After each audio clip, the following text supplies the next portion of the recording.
আসসালামু আলাইকুম। এখন দেখবেন সংবাদ শিরোনাম। আগে থেকে ওত পেতেছিল মুসাব্বিরের ঘাতকরা, ফুটেজ দেখে দুজনকে শনাক্ত, বিচার চায় পরিবার। শনিবার স্বেচ্ছাসেবক দলের বিক্ষোভ। মার্কিন ভিসা বন্ড তালিকায় নাম ওঠায় অন্যান্য দেশেও জটিলতায় পড়তে পারে বাংলাদেশিরা, কিছুই করার নেই সরকারের।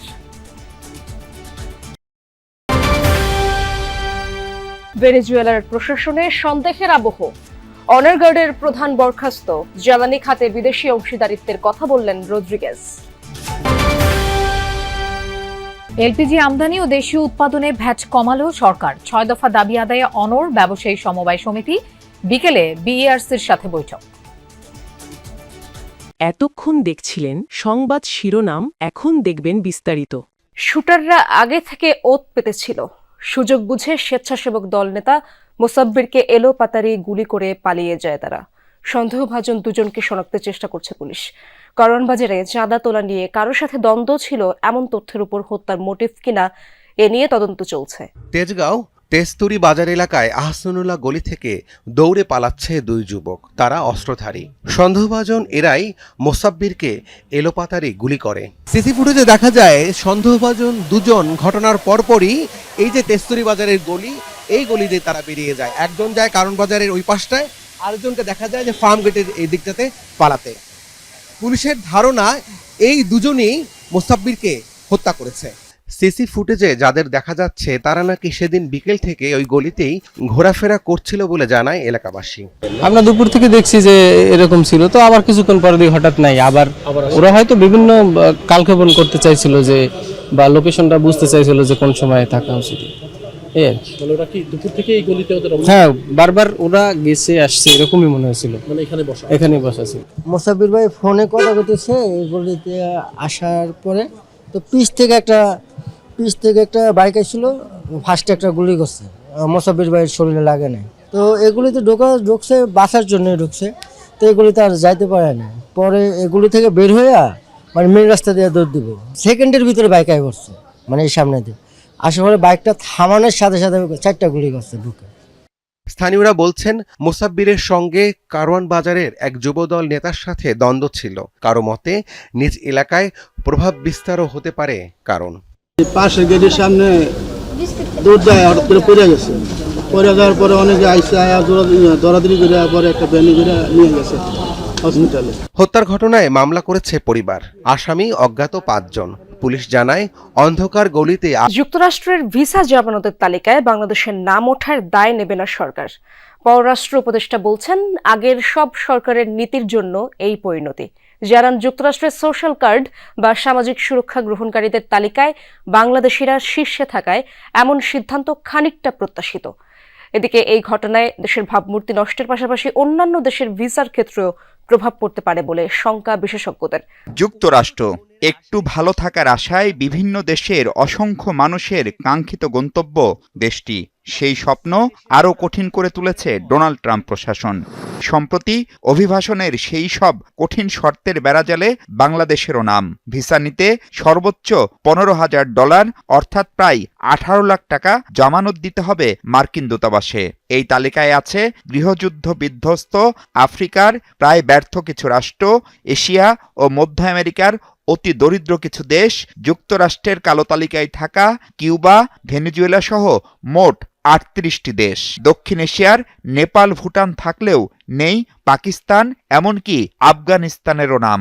কেন বাংলাদেশের এই পরিণতি, আর এর দায়ী বা কার? আমেরিকানদের স্ট্যাটিস্টিক্স দেখেছেন যে যারা ওখানে ওদের সোশ্যাল সিস্টেম থেকে এভাবে গিয়ে পয়সা নেয়, তাদের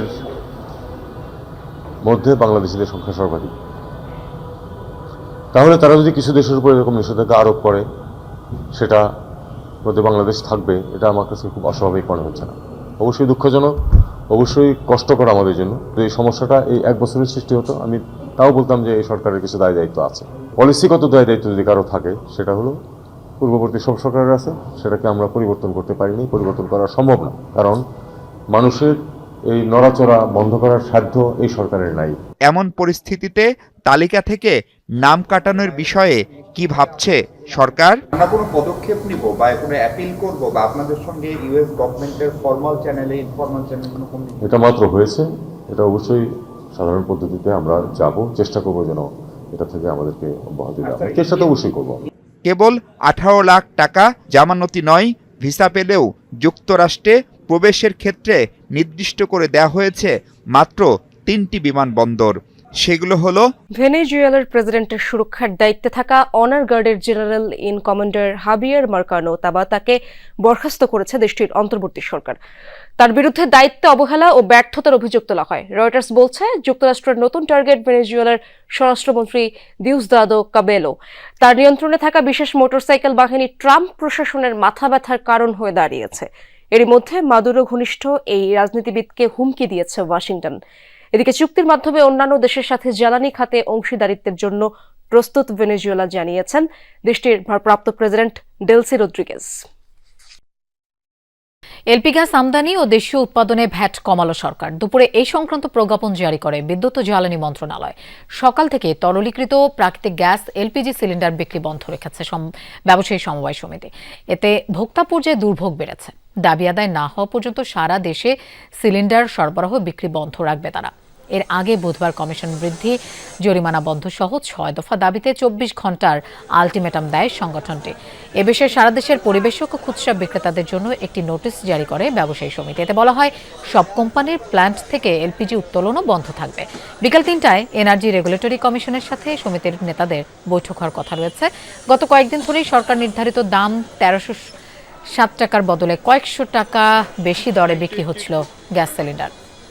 যৌথভাবে বসা তারা দ্রুত একটা আলোচনা আসুক, আসে আমাদেরকে একটা রেট দেখ, ওই রেটে যেহেতু বিক্রি করলে আমাদেরও জরিমানা না হয়, কোনো গ্রাহকের জন্য কোনো ক্ষতি না হয়। বাধ্য হয়ে যে রেট দেওয়া থেকে 20 টাকা 30 টাকা বেশি ব্যস্ত হইতেছে পাইকারি কাছে, তো এতে আবার ভোক্তাগুলি তার জরিমানা করতেছে। এই জন্য শুধু শুধু জরিমানা দিয়ে তো তার আমাদের লাভ নেই, এই জন্য আমরা বন্ধ করে দিচ্ছি। আগে যেরকম আমরা 1200 বা 1250 কিনতাম, এখন এটা 1800 লাগে। এগুলো একটা ভোগান্তি, আবার গ্যাসও পাওয়া যায় না। সাধারণ কেটে খাই, ওর অবস্থা কি হবে? তো এটা যদি বনের মতো নিয়ন্ত্রণে না আসে, তা আমরা কি করে খাবো, কি করে বাঁচবো? হ্যাঁ লোপা, এলপিজি বিক্রি বন্ধ থাকায় আসলে জনভোগান্তি তীব্র। আমি কারওয়ান বাজার থেকে শুরু করে কাঁঠাল বাগানের বেশ কয়েকটি পরিবেশকের দোকান ঘুরে ঘুরে দেখেছি। এই মুহূর্তে আসলে বেশিরভাগ পরিবেশকরাই তাদের দোকান বন্ধ রেখেছেন। তারাও আসলে বলছিলেন যে গত 2-3 দিন ধরেই আসলে গ্রাহকরা তাদের চাহিদা নিয়ে আসছেন, কিন্তু তারা তাদের চাহিদা পূরণ করতে পারছেন না। তারা তাদের খালি সিলিন্ডারগুলো শুধু জমা দিয়ে যেতে পারছেন, এমনটাই তারা জানাচ্ছিলেন। এরপরও আমরা বেশ কিছু দোকান খোলা থাকতে দেখেছি। তারা আসলে বলছিলেন নিয়মিত যেসব গ্রাহকরা আছেন তারা তাদের চাহিদা